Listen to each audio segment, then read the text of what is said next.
আসসালামু আলাইকুম। সবাই কেমন আছো? তোমরা কি আমার কথা শুনতে পাচ্ছ? একটু কমেন্টে জানাও তো। সবকিছু ঠিকঠাক?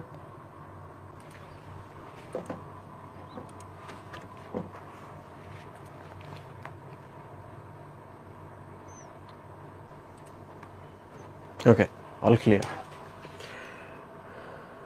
তোমাদের আমি এই চ্যাপ্টার শুরু করার সময় বলেছিলাম যে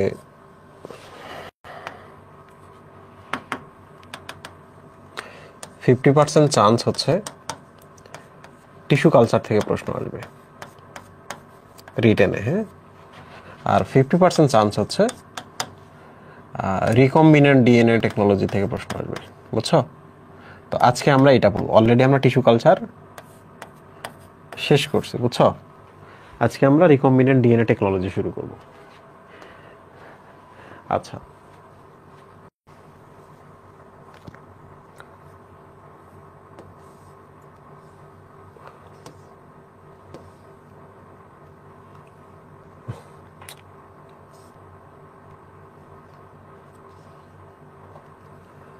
দেখো, এটাকে বলা হয় জেনেটিক ইঞ্জিনিয়ারিং। আমি একটু পরে তোমাদের এক্সপ্লেন করছি। এই জেনেটিক ইঞ্জিনিয়ারিং এর একটা টাইপ হচ্ছে রিকম্বিনেন্ট ডিএনএ টেকনোলজি। তো এখানে কয়েকটা কথা আছে, এই কথাগুলো আমি তোমাদের ব্যাখ্যা করতেছি। তার আগে শব্দগুলো একটু দেখাই। Genetically engineered organism, genetically modified organism, transgenics, কথাগুলো একই শব্দ, বুঝতে পারছো? তাহলে আমরা চলে আসি এখানে।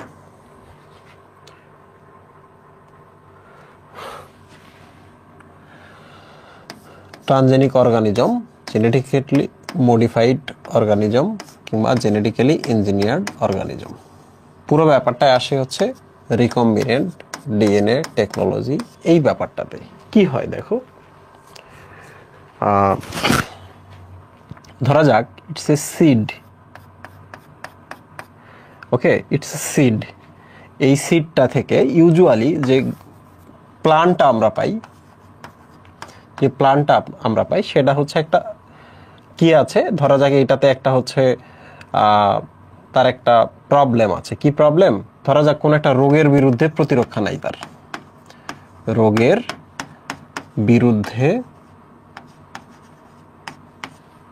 প্রতিরক্ষা নাই, মানে একটা রোগে সে খুব আক্রান্ত হয় এই প্লান্টটা।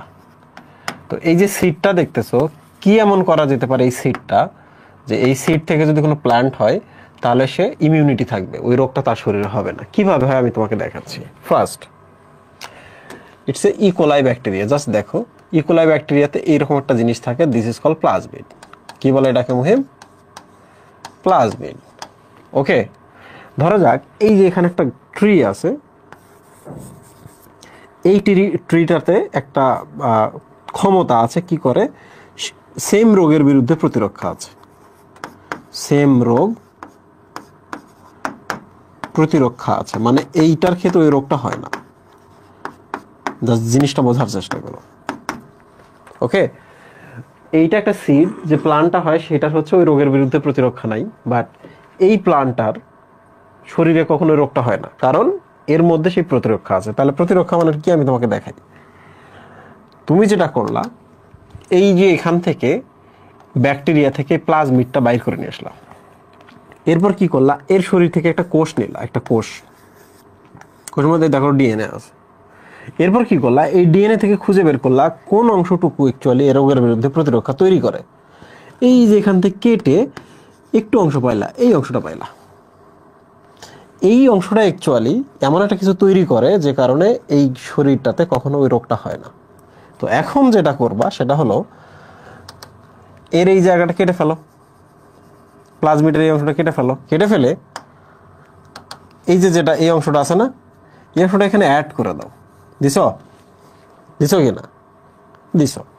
এরপর তুমি কি করলা, এই জিনিসটা এখন দেখো, এই জিনিসটাকে আমরা বলি রিকম্বিনেন্ট ডিএনএ। রিকম্বিনেন্ট ডিএনএ, রি মানে পুনরায়, কম্বিনেন্ট মানে বিন্যাস, কম্বিনেশন মানে বিন্যাস। তাহলে বলো তো, এই ডিএনএটা কি এর মতো? না, ব্যাকটেরিয়ার থেকে যেটা নিয়ে এসেছিলাম ওটা একটু চেঞ্জ হয়েছে, নতুন বিন্যাস পাইছে। আবার বলো তো এইটা কি এই উদ্ভিদের মতো? না, এই উদ্ভিদের থেকে একটা পার্ট আমরা এখানে দিছি। তাহলে এই যে জিনিসটা, এটা পৃথিবীতে ফার্স্ট তৈরি হলো, এটা কখনোই ছিল না এই ধরনের ডিএনএ। তোমরা জানো এটার নাম প্লাজমিড। প্লাজমিড এক ধরনের ডিএনএ, তাই না? এখন তোমরা এক কাজ করো, সেটা হলো একটা ব্যাকটেরিয়া নাও, এবার এই প্লাজমিডটা এই ব্যাকটেরিয়ার ভেতরে প্রবেশ করাই দাও। দিছো? এটা নতুন ব্যাকটেরিয়া, তার মধ্যে প্রবেশ করাইছো। করার পরে এটা একটা কালচার মিডিয়ামে রাখো। কি? তোমরা তো জানো কালচার মিডিয়াম মানে হচ্ছে চাষের জমি, তাই না? কালচার মিডিয়াম মানে তুমি এখানে পুষ্টি দাও, খাবার দাও, সবকিছু দাও। তাহলে বলো তো কি হবে? এই কালচার মিডিয়ামের মধ্যে এই ব্যাকটেরিয়াটা বাচ্চা পয়দা করবে না? অনেক বাচ্চা হবে না? সবার মধ্যে কি এই যে নতুন ডিএনএ থাকবে না, প্লাজমিড থাকবে না? তোমরা আমাকে বলো তো এইটার মতো নাকি এইটার মতো? এইটার মতো না? তাহলে এই ডিএনএটাতে কি আছে? ওই রোগের প্রতিরক্ষা আছে, রাইট?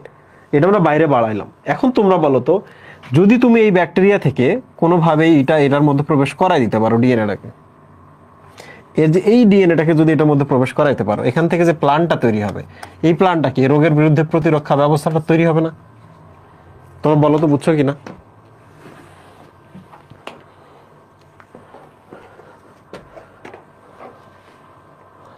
হবে কিনা? সো এখন ব্যাপার হচ্ছে যে এখানে আমরা অনেকগুলো জিনিস শিখে ফেলছি। তোমরা এবার আমাকে কয়েকটা টার্মের উত্তর দাও। এই যে প্লান্টটা দেখতে পাচ্ছ, এই প্লান্টটা কি আর আগের মতো আছে মুহিব? না। এই প্লান্টের মধ্যে কি হয়েছে দেখো, এটা একটা ট্রান্সজেনিক অর্গানিজম। কি এটা? এই প্লান্টটা হচ্ছে এখন ট্রান্সজেনিক অর্গানিজম। অর্গানিজম মানে হচ্ছে একটা জীব। তাহলে এই প্লান্ট যে উদ্ভিদটা তোমরা দেখলে, এটা একটা জীব, যেটার মধ্যে আমরা ট্রান্সফার করেছি জিন। জিন মানে ডিএনএর খণ্ড। এই যে এর মধ্যে যেটা ছিল আর কি, এর মধ্যে যে ডিএনএর খণ্ডটা ছিল, জিনটা ছিল, সেই জিনটা এখন আলটিমেটলি এই প্লান্টটার মধ্যে আছে। তাহলে এই প্লান্টটাকে আমরা কি বলবো? ট্রান্সজেনিক অর্গানিজম বলবো না? এর মধ্যে যেহেতু আমরা জিনটা নিয়ে আসলাম, তাহলে আমরা এই প্লান্টটাকে বলবো না জেনেটিক্যালি মডিফাইড অর্গানিজম? মানে এর জিনটা এখন মডিফিকেশন হয়েছে, নতুন বিন্যাস তৈরি হয়েছে। এই প্লান্টটাকে কি আমরা বলতে পারি না জেনেটিক্যালি ইঞ্জিনিয়ার্ড অর্গানিজম? অর্গানিজম মানে জীব, জিন আমরা এখানে ইঞ্জিনিয়ারিং করে এর মধ্যে ঢোকাই দিছি। তাহলে বলো তো এর নাম কি? তিনটা বলা যেতে পারে কি না? একইভাবে কি এই ব্যাকটেরিয়াটা আর এই ব্যাকটেরিয়াটা কি সেম? বলো তো, এই ব্যাকটেরিয়া আর এই ব্যাকটেরিয়া কি সেম? না। এই ব্যাকটেরিয়ার মধ্যে এর জিনটাও আছে। তাহলে আমরা কি এটাকেও সেম কথা বলতে পারি না? এই ব্যাকটেরিয়াটাকে কি ট্রান্সজেনিক অর্গানিজম বলতে পারি না? এই ব্যাকটেরিয়াটাকে জেনেটিক্যালি মডিফাইড অর্গানিজম বলতে পারি না? এই ব্যাকটেরিয়াটাকে জেনেটিক্যালি ইঞ্জিনিয়ার্ড অর্গানিজম বলতে পারি না? পারি। প্রিয় স্টুডেন্ট, আশা করছি টার্মটা বুঝছো। লাস্ট যে এই যে এখান থেকে এই যে প্রসেসটা এখানে হইলো, এখান থেকে যে এই যে প্রসেসটা, এই প্রসেসটাতে কি ডিএনএ, মানে এটা তো একটা ডিএনএ আসলে, ঠিক কিনা? প্লাজমিড একটা ডিএনএটার রিকম্বিনেশন হয়েছে। তাহলে এখানে আমরা একটা টেকনোলজির সাহায্য নিছি না? একটা গবেষণাগারের সাহায্য নিছি না?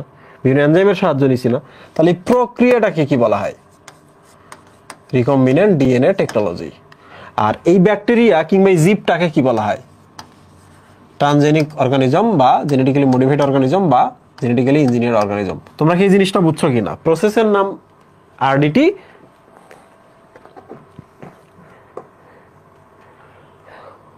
Thank you. আচ্ছা, এবার চলে আসি আমরা আমাদের আগের জায়গায়। দেখো আমরা সব পড়ে ফেলছি, এখানে যে কনসেপ্ট আছে আমরা সব পড়ে ফেলছি। এই যে এখানে একটা কথা আছে, একজন সায়েন্স ফিকশন রাইটার নাম হচ্ছে জ্যাক উইলিয়ামসন, উনি তার ড্রাগনস আইল্যান্ড নামে একটা বই ছিল, ওই বইটার মধ্যে সর্বপ্রথম জেনেটিক ইঞ্জিনিয়ারিং শব্দটা ব্যবহার করছিলেন।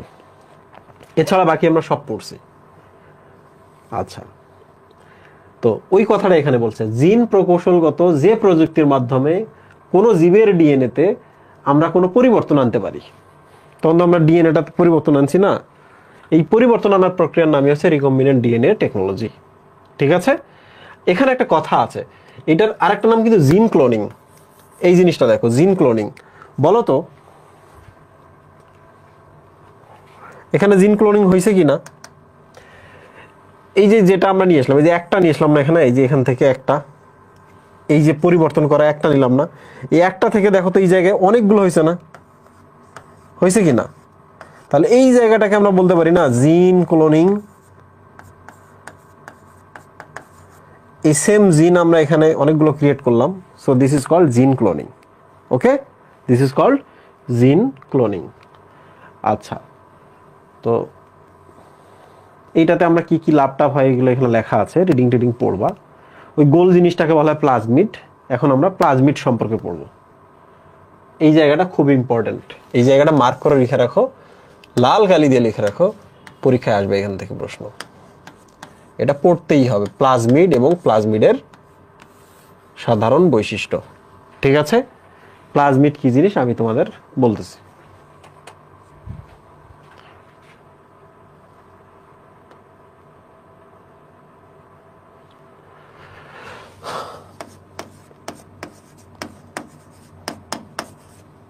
আইডি শব্দের অর্থ হচ্ছে সদৃশ,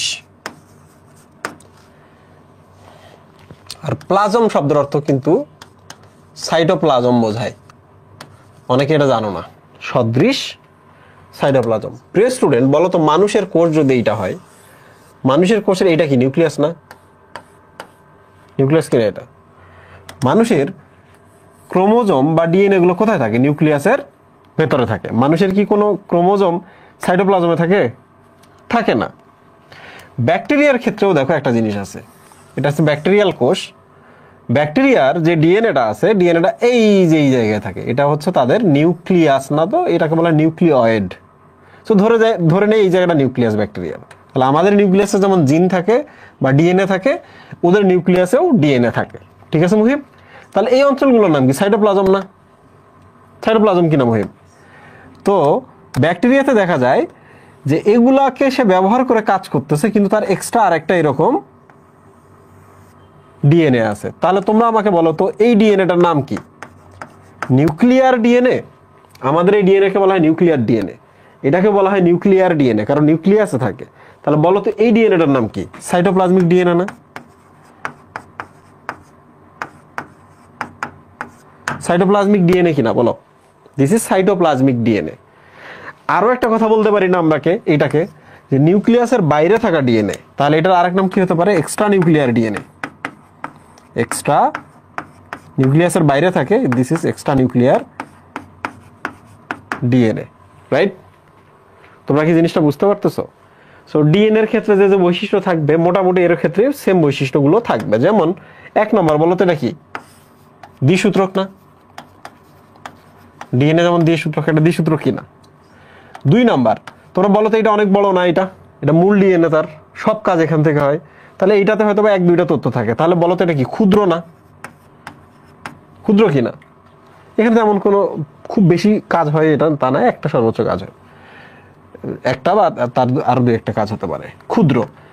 বৃত্তাকার কিনা মুহিম? বৃত্তাকার। দুই নম্বর হচ্ছে বহি নিউক্লিয়াস। দ্বিসূত্রক, ক্ষুদ্র, বৃত্তাকার।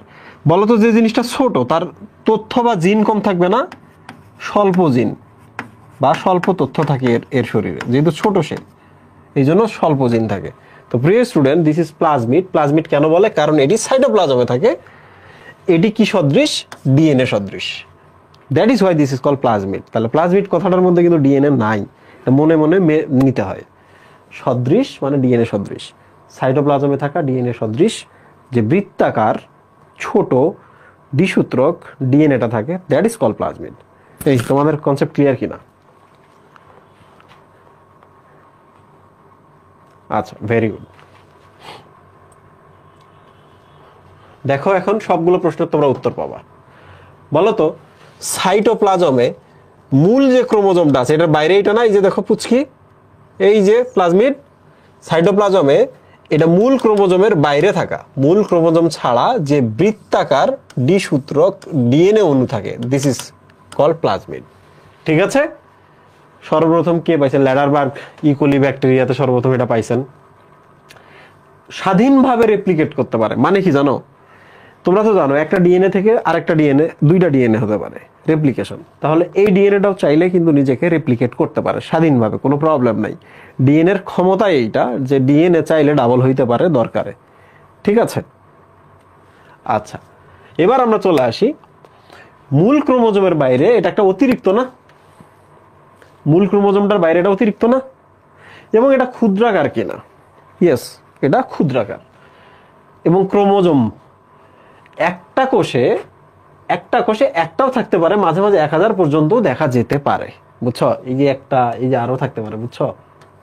থাকতে পারে, কোনো সমস্যা নেই। একটা থেকে অনেক, বেশিরভাগের আবার নাই, বেশিরভাগের নাই। তো প্রিয় স্টুডেন্ট, এর বৈশিষ্ট্যগুলো অলরেডি আমরা পড়ে ফেলছি, যেগুলো এখানে কথা বলা আছে আমরা একটু দেখি। দেখো 1 নম্বর, প্লাজমিড বৃত্তাকার দ্বিসূত্রক ডিএনএ অণু। সো এটা একটা ডিএনএ বৃত্তাকার এবং কি দ্বিসূত্রক, শেষ। এর আণবিক ভর, এই যে এই জিনিসটা অনেকের মনে থাকে না, 10⁶ থেকে 200 × 10⁶ ডাল্টন। এটা মুখস্থ করারও দরকার নেই, পড়তে পড়তে মনে থাকলে থাকলো, না হলে দরকার নেই, বাট ওটা ইম্পর্টেন্ট কথা না। তোমরা আমাকে বলো তো, এটা ছোট না মুহিব? ছোট হলে কি অল্প সংখ্যক জিন ধারণ করবে কিনা? জিন মানে তথ্য, বুঝছো? খণ্ড, ওই পুরো জিনিসটা অনেকগুলো খণ্ড আছে, বুঝছো? স্বল্প থাকবে জিনিসটা, ছোট তো এই জন্য স্বল্প থাকে। মুহিব, ওইটা যদি কাটতে চাও তুমি, ওই জিনটাকে তুমি যদি কাটতে চাও কোনো একটা জায়গায়, তোমাকে কি দিয়ে কাটতে হবে? Restriction enzyme. রেস্ট্রিকশন এনজাইম কি যেখানে সেখানে কাটে না, সে জানে ঠিক কোন জায়গায় কাটতে হবে, যেটা নিয়ে আমরা আজকে কথা বলবো। ওকে, এরপর চলে আসি, এরা কনজুগেশনের মাধ্যমে সহজেই অন্য ব্যাকটেরিয়াতে যাইতে পারে। দেখো আমি তোমাদের শেখাই, তোমরা যদি ব্যাকটেরিয়া পড়ে, অণুজীব পড়ে এসে থাকো, তোমাদের জানার কথা যে আমি ওখানে কনজুগেশন পড়িয়েছিলাম। এরা কনজুগেশনের মাধ্যমে এক ব্যাকটেরিয়া থেকে আরেকটাতে যেতে পারে। সো এটা একটা bacteria, so this is a bacteria. এটা একটা bacteria, this is a dash bacteria. দুইটা আলাদা আলাদা ব্যাকটেরিয়া, ঠিক আছে মুহিম? তাহলে এর দেখো এরকম একটা ডিএনএ আছে, এরও একটা এরকম ডিএনএ আছে, বাট এর একটা অতিরিক্ত ডিএনএ আছে, দ্যাট ইজ কল্ড প্লাজমিড। তো কোনো এক কারণে এই ব্যাকটেরিয়া বলতেছে আই নিড পাওয়ার, এই পরিবেশে টিকে থাকতে হলে আমার একটু ক্ষমতা লাগবে। কোন ক্ষমতা? তোমার মতো আমার এটা আছে, তাহলে তোমার এই যে এটা আছে এটা আমাকে একটু দাও। তখন সে কি করে জানো? সে রেপ্লিকেট করে। ও তো দ্বিসূত্রক, ও করে কি আরো 2টা সুতা এরকম তৈরি করে, স্বাধীনভাবে রেপ্লিকেট করলো। করার পর যেটা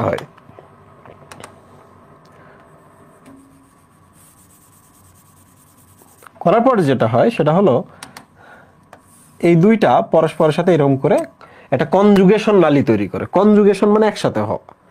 কনজুগেশন নালীর মাধ্যমে পরস্পর যুক্ত হলো। এরপর কি হয় দেখো, এরপর এই যে এইটা এখান থেকে কোনো একটা জায়গায় গিয়ে এরকম খুলে যাবে, বুঝছো? খুলে গিয়ে এই মাথাটা এই দিকে যাওয়া শুরু করে, তাহলে নিচের দিকটা একটু খাটো হবে না মুহিম? খাটো হবে কিনা বলো? দেখছো একটু আগায় গেছে, কিছুক্ষণ পর দেখা যাবে সে আরো আগায় গেছে। তাহলে বলো তো এদিকে কি হবে? এই অঞ্চলটা থাকবে, ধীরে ধীরে ছোট হবে না? খুলে ওদিকে যাচ্ছে না? যাচ্ছে কিনা? আরো কিছুক্ষণ পর যেটা হয়, এটা মোটামুটি পুরোটাই দেখো মুহিম এই পাশে চলে আসছে, এসে সে এখানে গিয়ে এরকম হইলো। এবং একটা সময় গিয়ে এই কনজুগেশন যে নালীটা আছে, নালীটা ব্রেক হয়ে যাবে।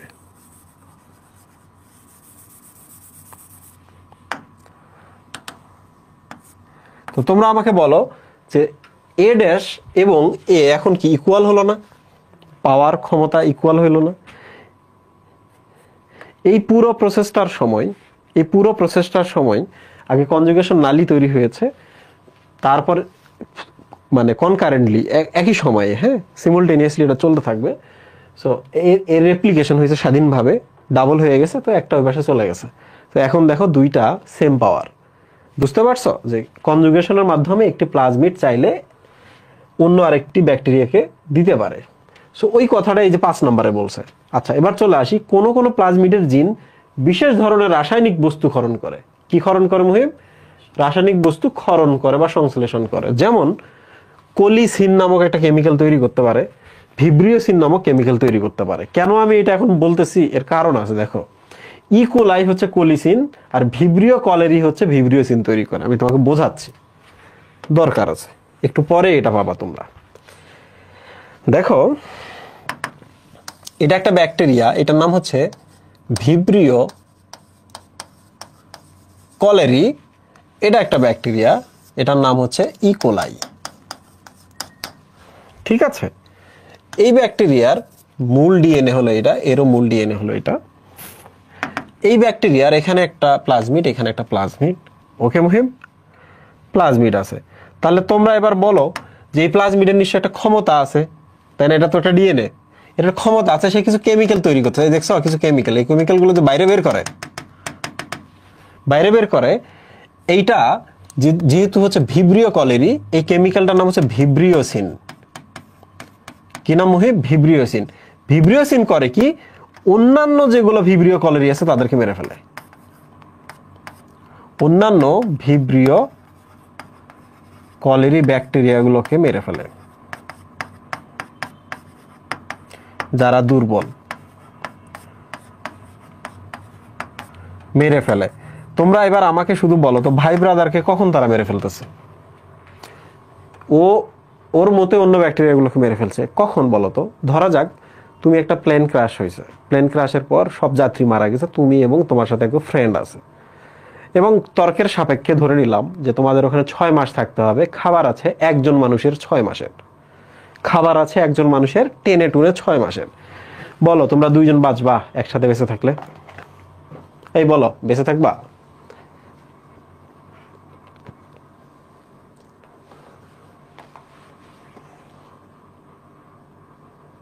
একটু লাইনে থাকো। হ্যাঁ বলো। হ্যাঁ ওয়ালাইকুম আসসালাম। সমস্যা নাই, কালকে তাহলে সকাল সকাল চলে আসো।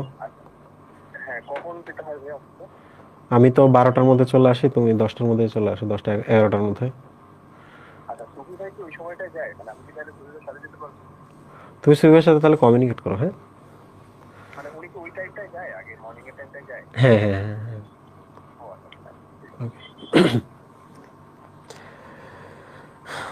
বন্ধুরা, জি ভাই, পারমু 12 সপ্তাহ। 12 সপ্তাহ কত? 3 মাস। আচ্ছা একটা জিনিস তো বুঝছো না, যদি এমন হয় যে কোনো কারণে যদি আমি আমার ফ্রেন্ডকে করতে পারি, তাহলে কিন্তু আমি ওখানে 6 মাস টিকে যাব। তো সার্ভাইভাল অফ দ্য ফিটেস্ট, না ফর দ্য ফিটেস্ট, যোগ্যতম টিকে থাকবে। সো ব্যাপারটা এরকম আর কি, সার্ভাইভাল অফ দ্য ফিটেস্ট, ব্যাপারটা এরকম যে তার এই ক্ষমতাটা আছে, সে ভিব্রিওসিন ক্ষরণ করে বাকিদের মেরে ফেলবে। তোমরা কি বুঝছো? সেম ভিব্রিও কলেরি আরো হয়তো অনেক ব্যাকটেরিয়া আছে, সবার কিন্তু প্লাজমিড থাকবে না। মনে রাখবে এটা কিন্তু বাধ্যতামূলক থাকা, বাধ্যতামূলক না, কাউরে কাউরে আছে, যাদের থাকবে তারা টিকে যাবে। ঠিক আছে? আচ্ছা সেম ব্যাপার। তাহলে বলো তো, ই কোলি যদি এমন পরিবেশে যায় যেখানে তাকে বেঁচে থাকতে হবে, বাকি ভাই ব্রাদারকে মেরে ফেলতে হবে, তাহলে ই কোলি এখান থেকে যে কেমিক্যালগুলো বাইরে ক্ষরণ করবে, এই কেমিক্যালগুলোর নাম কি বলো তো? সেম সেম ভাবে বেঁচে থাকবে। তোমরা কি বুঝেছো?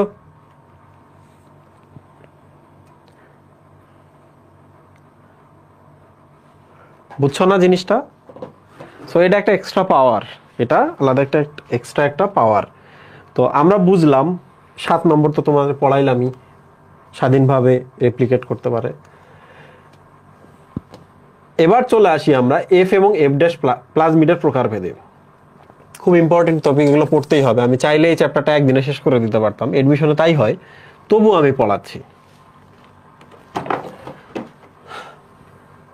তোমরা কি আমার পড়ানো নিয়ে মানে নাখোশ, বুঝতে পারো না, বা এই ধরনের কোনো কমপ্লেন আছে কিনা? মুহেব, প্লাজমিড হচ্ছে 3 ধরনের। ওকে, এফ এফ ড্যাশ প্লাজমিড, কোল প্লাজমিড এবং আর প্লাজমিড। ওকে, 3 ধরনের প্লাজমিড আমরা এখানে কথা বলবো। আরো আরো আরো ধরনের প্লাজমিড আছে, এগুলো প্রধানত 3 প্রকার। তো এই জিনিসগুলো কি আমি তোমাদের দেখাচ্ছি। ওকে, আর প্লাজমিড এবং অ্যান্টিবায়োটিক। ওকে ঠিক আছে।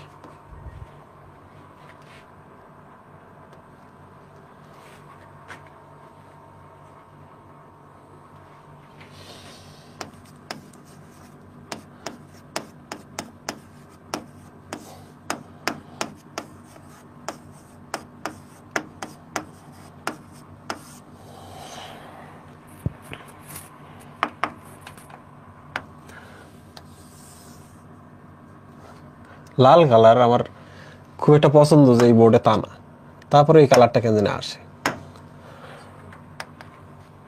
ঠিক আছে, সো দিস ইজ প্লাজমিড। সাদা কালার, হ্যাঁ পাইছি।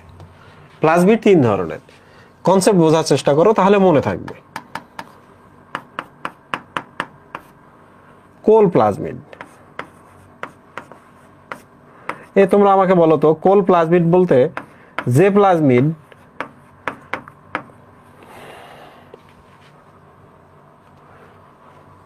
কোল প্লাজমিড মানে হচ্ছে যে প্লাজমিডটা কোলিসিন তৈরি করে। তাহলে বলো তো এটা কোন ব্যাকটেরিয়ার কথা বলছে, বলো তো?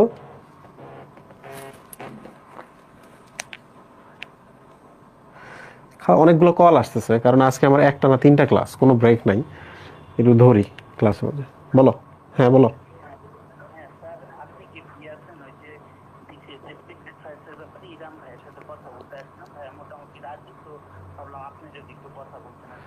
ও আচ্ছা, আমি একটা ক্লাসে আছি এখন, এই ক্লাস শেষ করে আবার হচ্ছে মেডিকেলের কমপ্লিশন ক্লাস, মানে আমি তো একটু একটু তুমি ওয়েট করো, আমি জাস্ট ক্লাসটা শেষ করে তোমার ফোন দিই, তুমি যদি ওখানে থাকো আর কি। হ্যাঁ ঠিক আছে। আচ্ছা, তোমরা তো বুঝছো যে ভিব্রিও কলেরিতে যে প্লাজমিডটা আছে ওর নাম হচ্ছে কোল প্লাজমিড, কারণ সে কোলিসিন তৈরি করে, আর কোলিসিন তৈরি করে কি করে, সে তার মতো সাস্টেইন করে, তাই না, সারভাইভ করে। তো এইরকম আছে দেখো ভিব্রিওসিন যারা তৈরি করে, ভিব্রিও কলেরি যে ব্যাকটেরিয়া, ভিব্রিও কলেরি, তার প্লাজমিডটাকেও আমরা বলে দিতে পারি যে ওটাও একটা কোল প্লাজমিড। কোলিসিনই যে তৈরি করতে হবে তা না, ওই কোল প্লাজমিড হয়তো বা ভিব্রিওসিন তৈরি করতেছে, প্যাটার্ন একই, যে কারণে দুইটার ব্যাকটেরিয়ার আমরা ধরে নিলাম প্লাজমিডের নাম সেম নাম, ঠিক আছে। আচ্ছা, এবার আর প্লাজমিডে চলে আসি। আর প্লাজমিডটা দেখো কিছু কিছু ব্যাকটেরিয়া আছে,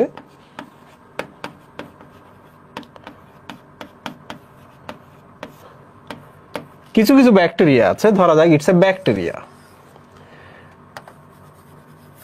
এই যে দেখো এখানে একটা প্লাজমিড আছে, ওকে মুহিম, এই ব্যাকটেরিয়াটা তোমার দেহে চলে আসছে, তোমার দেহে কি করতেছে, ক্ষতি করতেছে। তাহলে এটা কোন ধরনের bacteria মুহিম?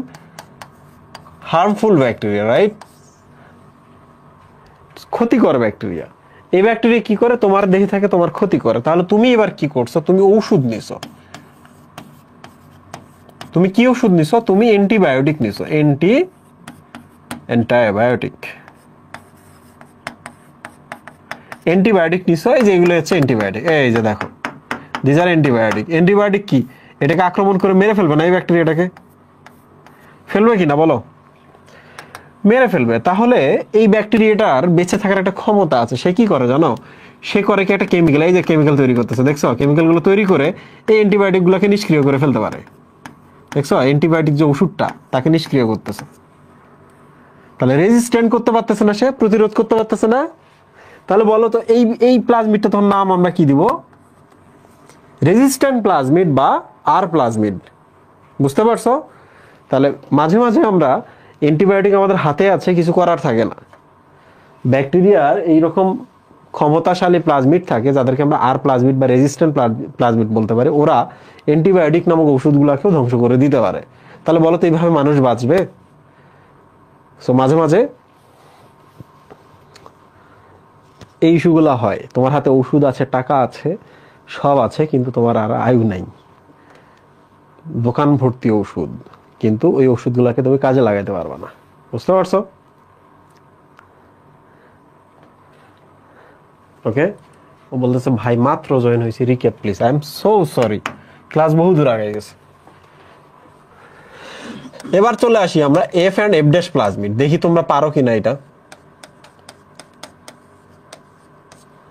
F and F dash plasmid, এখানে এফ মিনস ফার্টিলিটি, ফার্টিলিটি, ওকে, এফ মিনস ফার্টিলিটি, আর ফার্টিলিটি মানে হচ্ছে প্রজনন, জনন, ঠিক আছে। তাহলে বলো তো এটা এমন একটা ব্যাকটেরিয়াতে থাকে, এমন একটা প্লাজমিড যেটা প্রজননে অংশ নেয়, ডিরেক্টলি কিংবা ইনডিরেক্টলি, ঠিক আছে। বলো এই তিনটা প্লাজমিডের মধ্যে কোনটা প্রজননে ব্যবহার হয় বলো তো? F and F dash plasmid, right, okay. তাহলে কেমনে হয় দেখো, খুব ইনডিরেক্টলি কাজ করে, কিন্তু সে ডিরেক্ট কাজ করে না। এটা একটা ব্যাকটেরিয়া, এই যে এটা একটা ব্যাকটেরিয়া। তোমরা আমাকে বলো তো এই দুই ব্যাকটেরিয়া যদি পরস্পর ফিউজ না হয়, ওর এখানে আছে, ওরও এটা আছে, ওর হয়তো বা এই ধরো এখানে একটা হচ্ছে কি আছে, প্লাজমিড আছে। দুইটা ব্যাকটেরিয়া যদি পরস্পর ফিউজ বা যুক্ত না হয় এরকম করে, তাহলে তারা কোনো কিছু জেনেটিক ম্যাটেরিয়াল গুলো আদান প্রদান করতে পারবে না। বুঝতে পারছো? মানে ধরো যে কোনো কিছু ওকে পাঠাবে বা ও এর পাঠাতে পারবে না। তারা কি নোংর করতে হবে না? তোমরা বলো তো, ব্যাকটেরিয়াতে এরকম তার কাটার মতো কি থাকে নোংর করার জন্য? গায়ের মধ্যে কিন্তু এরকম থাকে। বলো এগুলোর নাম কি? ভালো করে চিন্তা করে বলো, ভুল করবা না, আমি সোজা সোজা ছবি দিছি। It's pili, not flagella, it's pili. সাবাস। তোমরা বলো তো পিলি কি দ্বারা তৈরি হয়? পিলিন নামক প্রোটিন দ্বারা না? তোমরা আমাকে বলো, পিলিন নামক প্রোটিন দ্বারা না? হ্যাঁ। তাহলে এই যে প্লাজমিডটা দেখতে পাচ্ছ না, এই প্লাজমিডটা, এটা তো ডিএনএ। ডিএনএ তো প্রোটিন তৈরির জন্য দেয়, তাই না মুহিব? সেটা প্রোটিন তৈরি করে, এই যে প্রোটিন তৈরি করতেছে, এই প্রোটিনটা কি তৈরি করতেছে? পিলি তৈরি করতেছে। দেখছো? This is pili. তাহলে এই পিলি হলে তাহলে কি হবে বলো তো? এই দুইটা কি যুক্ত হবে না পরস্পরের সাথে? যুক্ত হবে কি না? এখন যুক্ত হলেই তো প্রজনন করতে পারবে, জেনেটিক ম্যাটেরিয়াল আদান প্রদান করতে পারবে, তাই না? তাহলে দেখছো সে কিন্তু সরাসরি প্রজননে অংশ নিচ্ছে না, সে যদি অ্যাটাচমেন্টে অংশ নিচ্ছে। তারপরেও তাকে আমরা বলি প্রজননের জন্য ব্যবহার হওয়া প্লাজমিড বা fertility plasmid, F dash plasmid. Indirectly সে প্রজননে অংশ নিয়েছে, ডিরেক্টলি সে নেয়নি। তোমরা কি এতদূর পর্যন্ত বুঝতে পারছো? বুঝতে পারছো? ভেরি গুড, সাবাস। তো যে টপিকটা আমি পড়াইলাম প্লাজমিড নিয়ে, যে পরিমাণ পড়াইলাম, এই প্লাজমিড থেকে ভালো করে পড়বা, পরীক্ষায় প্রশ্ন আসবে এখান থেকে। প্লাজমিড না আর কিছু না। এবার প্লাজমিড কাটার জন্য কি লাগে সেটা বলবো আমরা। আমরা রিকম্বিনেন্ট ডিএনএ পরে পড়তেছি।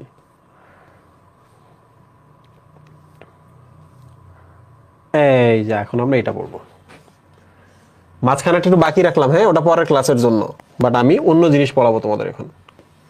বলো তো কি পড়াবো এখন? Restriction enzyme, right Muhib? কি পড়াবো এখন আমরা? রেস্ট্রিকশন এনজাইম এখন আমরা পড়বো। তোমরা আমাকে শুধু এটা বলো, হোয়াট ইজ রেস্ট্রিকশন? রেস্ট্রিকশন মানে কি? বাধা দেওয়া। এখানে কিন্তু রেস্ট্রিকশনটা মানে একটু মেটাফরিক ব্যবহার করা হয়েছে। এটা মেটাফোর।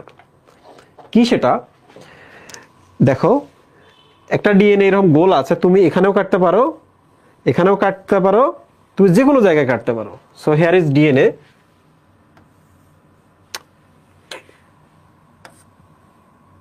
Here is DNA. তুমি একটা রেস্ট্রিকশন এনজাইমের উপর ঢেলে দাও, এখানেও কাটতে পারে, এখানেও, এখানেও, এখানেও, যে কোনো র্যান্ডম জায়গায় সে কেটে দিতে পারে।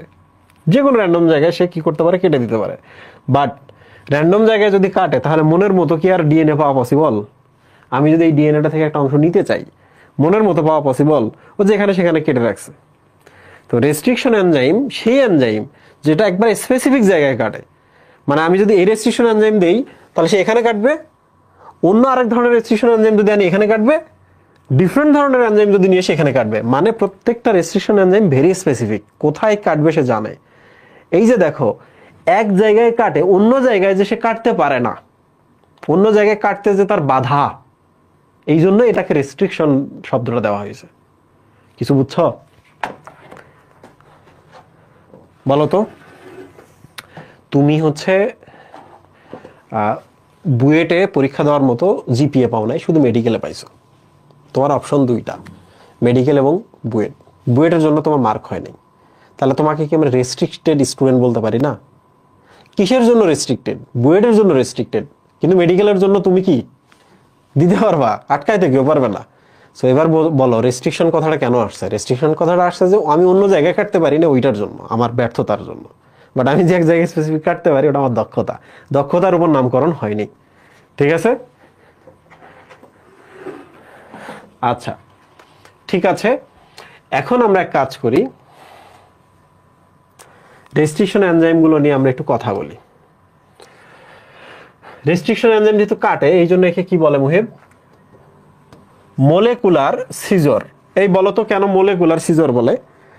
সিজর মানে কাঁচি, যেহেতু সে কাটতে পারে, সুনির্দিষ্ট জায়গায় কাটতে পারে, এই জন্য সিজর কথাটা আসছে। মলিকুলার কথাটা আসছে ডিএনএ থেকে। ডিএনএ কিন্তু একটা মলিকিউল, তাই না? একটা রাসায়নিক পদার্থ না? ডিএনএ একটা বিশাল একটা রাসায়নিক পদার্থ, এই জন্য মলিকিউল কথাটা আসছে। তাহলে মলিকুলার সিজর শব্দের অর্থ হলো সে ডিএনএ মলিকিউলকে কাটতে পারে একটা সুনির্দিষ্ট জায়গায়। ঠিক আছে? এবার চলে আসে আণবিক কাঁচি। হোয়াই দিস ইজ কল আণবিক কাঁচি? কাঁচি মানে কাটে, আর আণবিক মানে কি? ডিএনএ অণুর কথা বলছে, তাহলে ডিএনএ অণুর সুনির্দিষ্ট জায়গায় এসে কাঁচির মতো কাটতে পারে। তাহলে বলো তো কেন বায়োলজিক্যাল নাইফ বলে? নাইফ মানে কাটে, আর বায়োলজিক্যাল শব্দের অর্থ হচ্ছে জীবিত কোষের মধ্যে ঘটনাগুলো ঘটে বা জীবিত কোষের বাইরে, মানে যাও বায়োলজিতে আলোচনা করা হয় এই জন্য। আচ্ছা, আজকে তোমরা দেখো এখানে কয়েক ধরনের রেস্ট্রিকশন এনজাইমের নাম দেওয়া হয়েছে। দেখো, ব্যাম এইচ আই, হিন 3, ইকো আর আই, পা 2 আর ব আই, হ্যাপা 2, এমবো আই।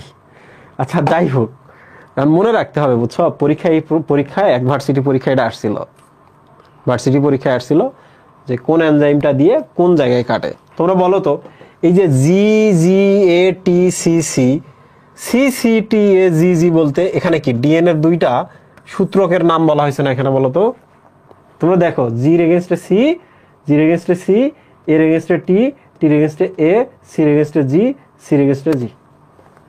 তোমরা কি এটা বুঝছো?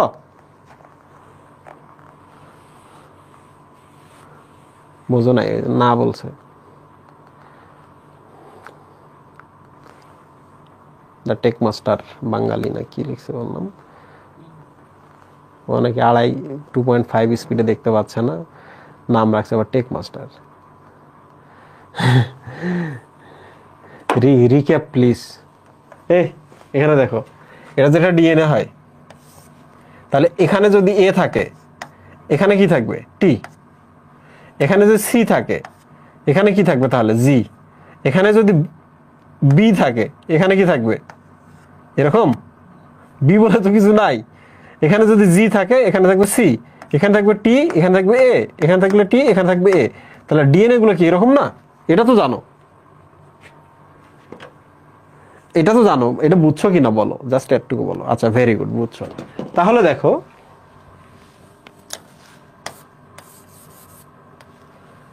দেখো এই যে এখানে একটা, এটার নাম হলো রেস্ট্রিকশন এনজাইম, বুঝছো? এটার নাম রেস্ট্রিকশন এনজাইম, এটা একটা রেস্ট্রিকশন এনজাইম, এটা একটা রেস্ট্রিকশন এনজাইম, এটা একটা রেস্ট্রিকশন এনজাইম, এটা একটা রেস্ট্রিকশন এনজাইম। এই রেস্ট্রিকশন এনজাইমটা যদি এই ডিএনএ এর উপর ফেলে দাও, তাহলে এই যে জি আর জির মধ্যে সে কেটে দেয়। তাহলে বলো তো অপোজিটে এই জি আর জি আছে না, এখানে সে কেটে দেয়। তাহলে ডিএনএটা কি এই পাশে কেটে আলাদা হবে না? তাহলে ডিএনএটা আমি একটু দেখাই তোমাদের। ডিএনএটা যদি এরকম হয়, তাহলে এটা একটা দ্বিসূত্রক ডিএনএ। তাহলে যদি কাটে, তাহলে তোমরা বলো তো এদিক কাটলো এই দিকে কাটলো, তাহলে এই যে এই জায়গা থেকে কি দুইটা আলাদা হয়ে গেল না? এখন যদি আমি এটা টান দেই এদিকে, এটা যদি দিকে টান দেই, খন্ড খন্ড হয়ে যাবে না? খন্ড খন্ড হয়ে যাবে। তাহলে দেখছো, পরীক্ষায় যদি কখনো প্রশ্ন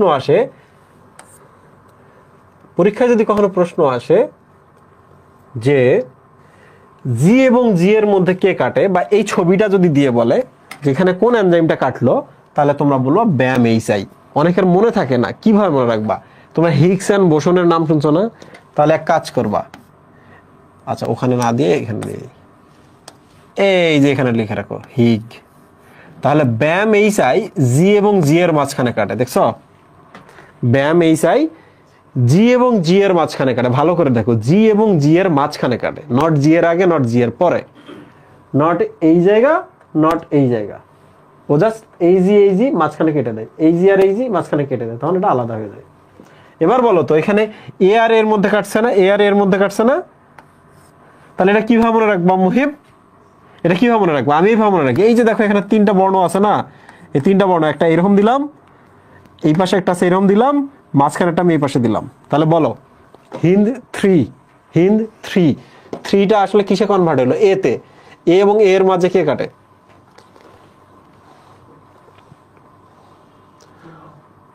মনে থাকবে?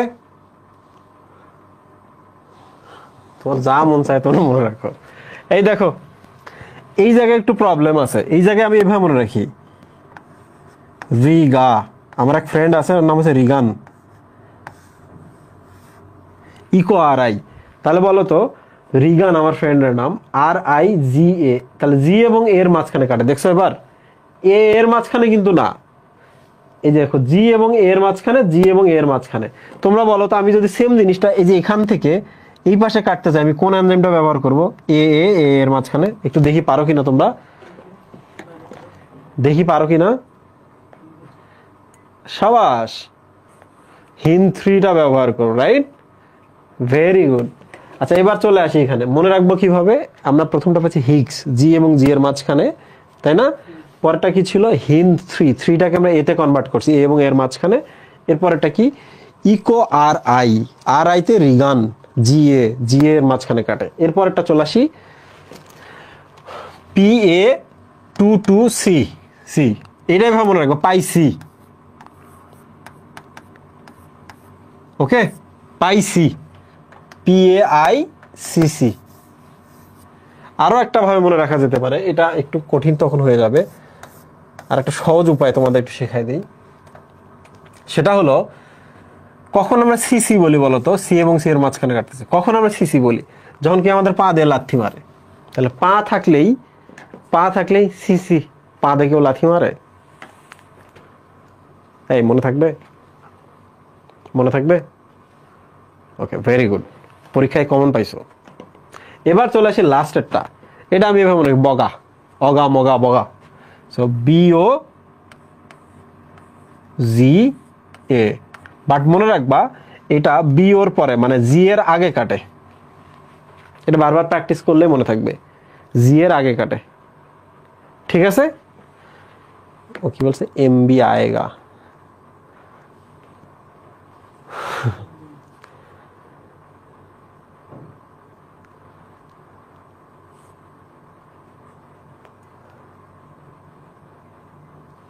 ভুলি যাবো গা, ভুলবা তো, পড়ালেখা তো রেগুলার করতে হয়। আজকে পড়ছো, বুঝছো, আনন্দ পাইছো, এরপর আর দেখবো না। তুমি কি হাফেজ? হাফেজরাও তো প্রত্যেক দিন সকালবেলা রেওয়াজ করে, তেলাওয়াত করে, করে কি না?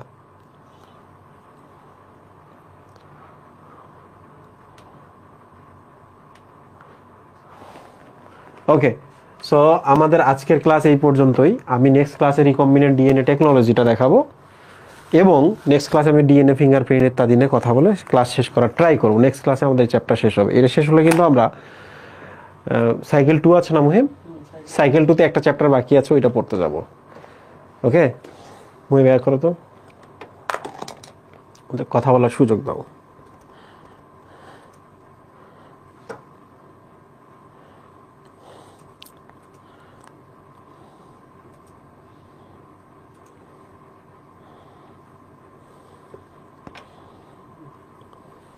মাইক্রোফোন ওপেন আছে, কথা বলো সবাই।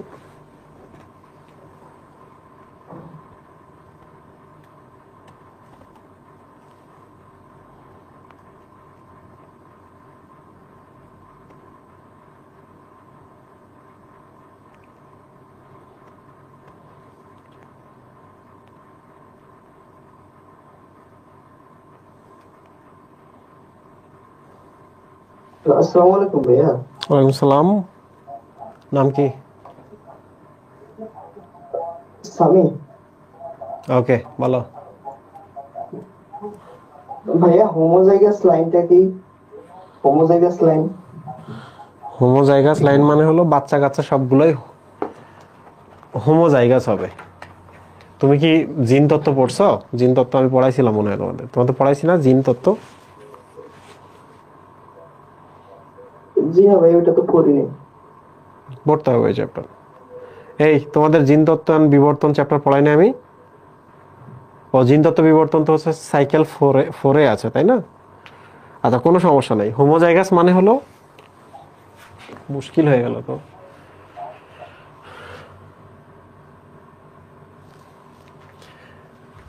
দেখো, পুরুষের ক্ষেত্রে আমরা বলেছিলাম পুরুষের হচ্ছে 23 নাম্বার ক্রোমোজোম জোড়াটা এরকম, আরে এটা মেয়েদের ক্ষেত্রে, তাই না? আর ছেলেদের ক্ষেত্রে 23 নম্বর ক্রোমোজোমটা হচ্ছে এক্স ওয়াই। তাহলে বলো তো তোমরা এখানে হোমো বা একই ধরনের জিন কার শরীরে, ছেলের না মেয়ের? মেয়ের। মেয়ের। এটাও এক্স, এটাও এক্স, তাহলে এটা হোমো না? এটা এক জোড়া, এটা এক জোড়া না, এখানে জাইগো মানে হচ্ছে জোড়া, তাহলে দিস ইজ কল হোমোজাইগাস। এই মেয়েটা তার বাপের কাছ থেকে এটা পাইছে, তার বাবা, এবং এই মেয়েটা তার মার কাছ থেকে একদিন এটা পাইছিল। তাহলে বাবা মার থেকে পাইছিল একই ধরনের, এই জন্য এই জোড়াটাকে বলা হয় হোমোজাইগাস জিন। বুঝছো? জাইগাস মানে জোড়া, হোমো মানে একই। এবার ছেলেদের ক্ষেত্রে যেটা দেখো, এই ছেলেটা তার বাবার কাছ থেকে এটা পাইছিল, তার মার কাছ থেকে এটা পাইছিল। তাহলে বলো তো ছেলেটার এইটা কি, হোমো না হেটারো? হেটারো। হেটারো জাইগাস। তাহলে হোমো এবং হেটারো সম্পর্কে আপাতত একটুকুই মনে রাখো, হোমো মানে একই একই, হেটারো মানে দুইটা আলাদা ধরনের। তুমি কি বুঝতে পারছো? আর হোমোজাইগাস লাইন মানে হলো জি ভাইয়া। যে বাচ্চাগুলো পয়দা হবে সেগুলোতে সেম সেম জিন থাকবে, বাবা এবং মার কাছ থেকে জিনগুলো সেম থাকবে, বিশুদ্ধ জিন থাকবে। এটা আমি বিবর্ত জিন তত্ত্ব পড়ানোর সময় তোমাদের ক্লিয়ার করে দিতে পারবো, চিন্তা করো না এটা। আচ্ছা, বুঝতে পারছি। আর একটা হলো যে স্পিড ডিপ্লয়েড উদ্ভিদ, এই জিনিস বুঝি নাই। স্পিড ডিপ্লয়েড উদ্ভিদ কোথায় আছে এটা? এটা আছে হ্যাপ্লয়েড উদ্ভিদ উৎপাদন, ওইখানে। আজকের ক্লাস থেকে কোশ্চেন করতে বলছো, তোমাকে আগের ক্লাস থেকে কোশ্চেন করতেছো? এ মুহিব টানো।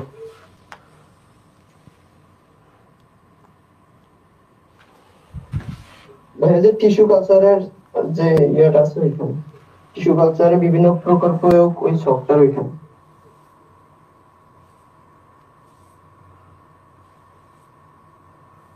শখ কোথায় গেল? এই যে এটা যে এখানে 9 নাম্বারটা আর একটু নিচে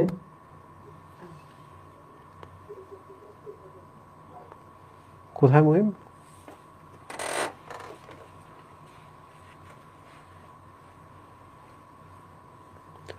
এখানে কোথায়? তুমি আরেকবার বলো তো, কি বলছিলা প্রশ্নটা? স্পিড ডিপ্লয়েড উদ্ভিদ, 9 নম্বরের শেষ লাইনটা, ওহ, এটা ঈপ্সিত ডিপ্লয়েড উদ্ভিদ পাওয়া যায়, মানে চাহিদা মতো ডিপ্লয়েড উদ্ভিদ পাওয়া যায়, বুঝছো? চাহিদা মতো তুমি যেরকম চাও এই ধরনের তুমি ডিপ্লয়েড উদ্ভিদ নিয়ে আসতে পারো। রাফি, কাঙ্ক্ষিত বৈশিষ্ট্য সম্পন্ন। ইয়েস। রাফি গেট খোলা আছে না? আচ্ছা, মুহিব যাচ্ছে। ওকে ওকে, নেক্সট কোশ্চেন করো।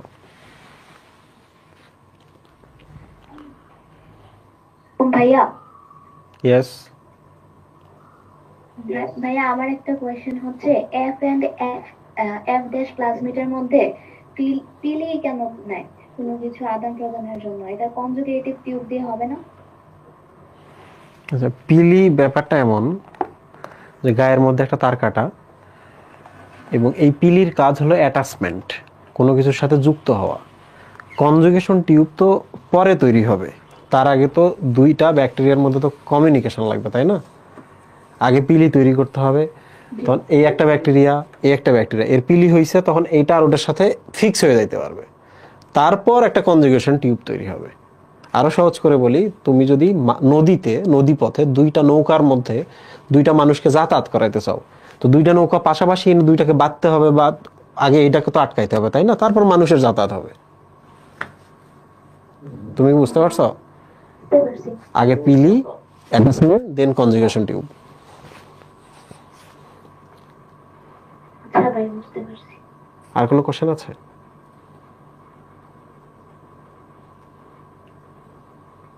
আসসালামু আলাইকুম। ওয়ালাইকুম সালাম, বলো।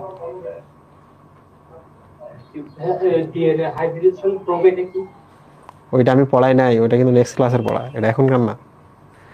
ওটা মেটাল ডিটেক্টরের মতো, কিভাবে কাজ করে নেক্সট ক্লাস পড়ো। বলো।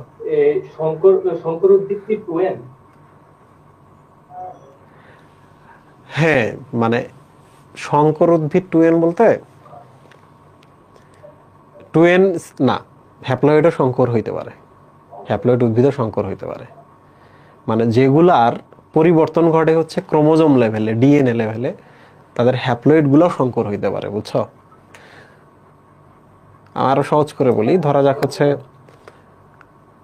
আচ্ছা, বাড়ানোর দরকার নাই। এগুলো অ্যাকচুয়ালি কখন মানে আমরা বুঝতে পারবো, জিন তত্ত্বতে গিয়ে আমি এগুলো পড়াই। তারপর আমি একটু বলি, তুমি যখন হচ্ছে ডিপ্লয়েডের ক্ষেত্রেই ভাবো, ডিপ্লয়েডের ক্ষেত্রে যখন ওই ক্রসিং ওভার হয়, তোমার শরীরের মধ্যে দেখো তোমার বাপের কাছ থেকে জিন আসছে, তোমার মায়ের কাছ থেকে জিন আসছে, ক্রোমোজোম আসছে।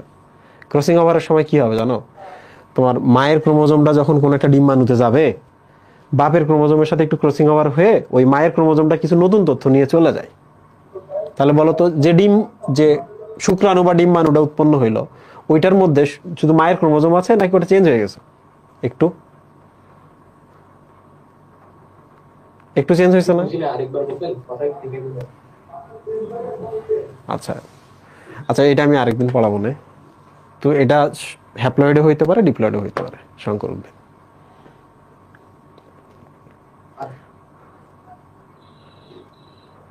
আর কেউ? আচ্ছা, নেক্সট ক্লাস কবে এটা নিয়ে একটু কথা আসসালামু আছে। আলাইকুম ভাইয়া। ওকে, তোমার প্রশ্ন নেওয়ার আগে আমি ছোট্ট করে একটা দিয়ে রাখি, নোটিস দিয়ে রাখি। নেক্সট ক্লাসের দিনে না, এই রাত্রেবেলা মেডিকেল ক্লাস পড়ে গেছে, বুঝছো? তো তোমাদের ক্লাস আবার দিনের বেলা আর একটা ক্লাস আছে। তো নেক্সট ক্লাসটা যদি আমি না নিতে পারি, তারপরের একটা শুক্রবারের মধ্যে আমি ক্লাসটা তুলে ফেলবো। মানে শিডিউল ক্লাস হতেই থাকবে, নেক্সট ক্লাসটা যদি না নিতে পারি তাহলে শুক্রবারের মধ্যে ওই ক্লাসটা আমি নিয়ে তুলে ফেলবো। আমাদের টার্গেট এখন যত দ্রুত ভালোভাবে কোর্সটা শেষ করা যায়। ওকে, কোশ্চেন? আসসালামু আলাইকুম ভাইয়া। ওয়ালাইকুম সালাম। ভাইয়া, আমার কোশ্চেনটা আজকে ক্লাস রিলেটেড না। আমাদের 4টা সাইকেল কমপ্লিট করতে আনুমানিক কেমন সময় লাগতে পারে, এটা একটু জানার ইচ্ছে ছিল। টাইম লাইন তো আমি কখনোই দিতে পারি নাই। যথাসময়ে শেষ হবে, পরীক্ষার অনেক আগে শেষ হবে। কখনো এমন কোনো কোর্স হয়নি যে কোর্সটা মানে একেবারে দেয়ালে পিঠ ঠেকে গেছে টাইম নিয়ে, এমন হয় না। আই ডোন্ট নো, আমি জানি না কতদিন লাগতে পারে। যেমন এই চ্যাপ্টারে আমি 2টা ক্লাস নিতে চাইছিলাম, মাত্র 2টা ক্লাস নিয়ে আমি শেষ করে দিতে চাইছিলাম। তো 2টা ক্লাসের জায়গায় আমি কিন্তু আরও একটা ক্লাস নেব, তার মানে টোটাল 4টা ক্লাস। এবং যদি সম্ভব হয় কোনো কারণে যে তোমাদের আরো বেটার পড়ানোর জন্য, কারণ এই চ্যাপ্টার থেকে প্রশ্ন আসে, আমি বলছি এই চ্যাপ্টার মানুষ গুরুত্ব দিয়ে বিবেচনা করে না, কিন্তু এই চ্যাপ্টার থেকে এসিকিউ এমসিকিউ এডমিশনে প্রচুর প্রশ্ন হয়। তাহলে আরো একটা ক্লাস যদি হয়, 4টা ক্লাস, যদি পসিবল হয় 5টা ক্লাস আমি নিব। তাহলে তুমি আমাকে বলো তো, কোনোভাবে কি বলা পসিবল যে কবে শেষ হবে? বাট আমি একটা প্রবাবল একটা ডেডলাইন বলি, এইটা হচ্ছে 1টা বা 2টা ক্লাস হলে শেষ হচ্ছে। প্রাণীর বিভিন্নতা শ্রেণীবিন্যাস ক্লাসটা আমার ব্যক্তিগত টার্গেট হচ্ছে আমি ওটা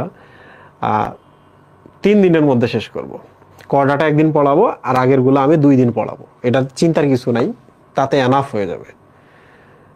তাহলে 2টা 3টা 4টা 5টা ক্লাসে কিন্তু তোমাদের সাইকেল 2 শেষ, সাইকেল 3 শেষ, সাইকেল 4 বাকি আছে। সাইকেল 4-এ কয়টা চ্যাপ্টার? এই তো 3-4টা আমি মোটামুটি 2 মাসের মধ্যে শেষ করে ফেলতে পারবো ইনশাল্লাহ।